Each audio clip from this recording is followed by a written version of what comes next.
Comment la poubelle a changé Paris, l'héritage oublié d'Eugène Poubelle.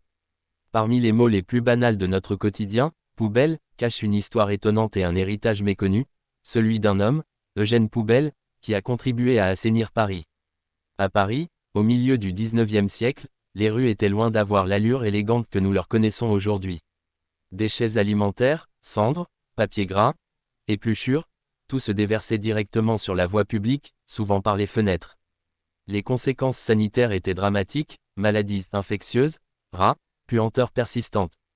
C'est dans ce contexte qu'en 1884, Eugène Poubelle, alors préfet de la Seine, prend une décision révolutionnaire. Par un arrêté du 7 mars, il impose que chaque immeuble soit équipé de conteneurs fermés, destinés à recueillir les ordures des habitants. Mieux encore, il exige un tri sélectif avant l'heure, un récipient pour les matières organiques, un pour le papier et les textiles, un dernier pour le verre et la faïence. France Culture.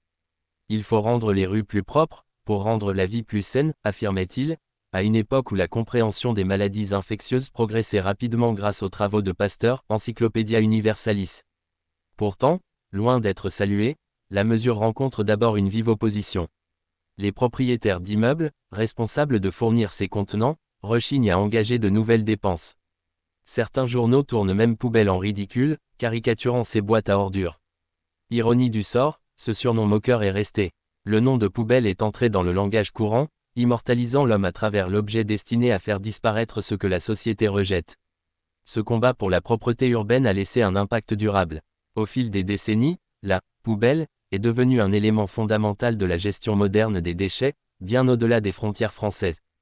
Aujourd'hui, dans une ère marquée par la crise écologique, son invention résonne avec une actualité brûlante: comment mieux gérer ce que nous consommons et rejetons. Eugène Poubelle, mort en 1907, repose au cimetière de Verteillac, en Dordogne, loin du tumulte parisien.